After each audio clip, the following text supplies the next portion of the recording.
Hi, this is Yoni Martin, and I will be talking to you today about food safety problems in developing nations.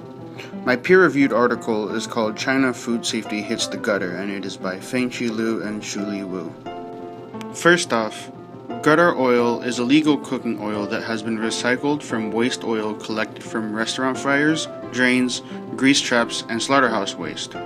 Additionally, it can be extracted from rotten meat and scrap animal parts.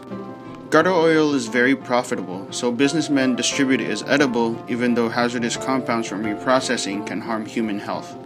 Production and distribution of gutter oil has been established in China through an industrial chain.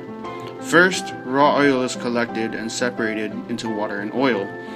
The separated oil is then called crude oil, which is filtered, decolored, dehydrated, boiled, and removed of adulterants, so fine oil is obtained. This fine oil is then deep processed by numerous decolorations, dehydrations, deodorizations, and condensations to get clear oil, the finished product. This product is sold to small factories so that it can be packaged and sold to the public. In this industrial chain, there are different people in the different links, which makes conviction difficult. For example, reconstituting gutter oil is illegal, but deep processing may not be because rubber, soap, and biofuel can be produced. So, cases are rarely prosecuted. The problem does not stop there. China does not have a food waste recovery system, so systematic retrieval of food waste does not exist. Their standards to detect reprocessed gutter oil are also deficient, making it difficult to distinguish gutter oil from cooking oil. To fight back against the use of gutter oil, China must establish a national system for food waste recycling that strengthens food safety supervision. When this is done, deficient food safety standards can be perfected and food safety laws can be enforced.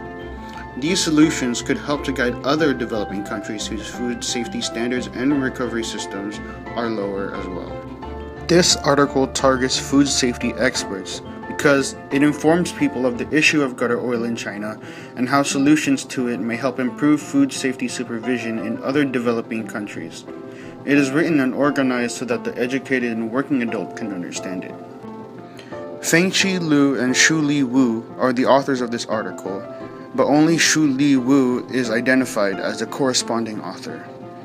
Both are associated with Shenzhen University's School of Medicine in Guangdong Province, China.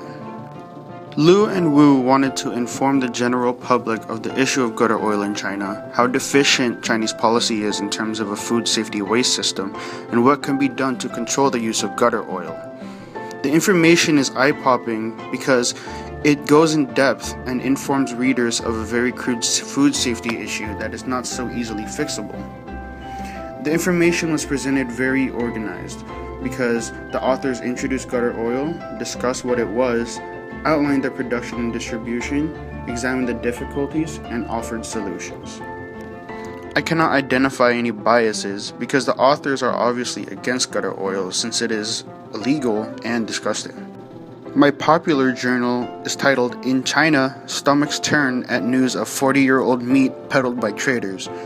But for this presentation, I will just call it 40-Year-Old Meat, and it is by Dan Levin and Crystal Say. China has been the subject of many food safety problems, but on June 23, 2015, many Chinese were forced to consider vegetarianism because news spread that meat traders had been selling tons of beef, pork, and chicken wings that had been frozen for up to 40 years. Chinese authorities found almost $500 million worth of smuggled frozen meat dating as far back as the 1970s. The nationwide seize involved 14 provinces and regions. The meat slipped past Chinese border after being shipped from overseas to Hong Kong and brought to Vietnam. It was stored and transported in unrefrigerated trucks and refrozen multiple times before it reached the public. Zhang Tao, a customs administration official in Changsha, the capital of central Hunan province, said that the truck was so full of rotten, smelly meat that it almost made him throw up. There was also no explanation as to how the meat had been stored for almost 2 generations. This 40-year-old meat article was published in the New York Times, so it targets the United States public. The article is written at a level that an average US citizen could comprehend. Dan Levin and Crystal Say are the authors. Levin is a global writer for the New York Times, and Say is currently an intern at the New York Times.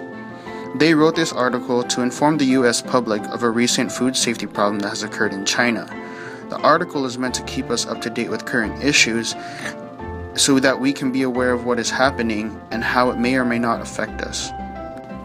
There was a slight bias towards vegetarianism because the article noted in the beginning that Chinese citizens were considering it because of the 40-year-old meat, and it also ended with a sarcastic blog statement about the meat. This may influence whoever's reading it because it might make the reader associate any meat with rotten meat so that they too will consider vegetarianism. Thank you for listening to my presentation. I hope you guys have a nice day.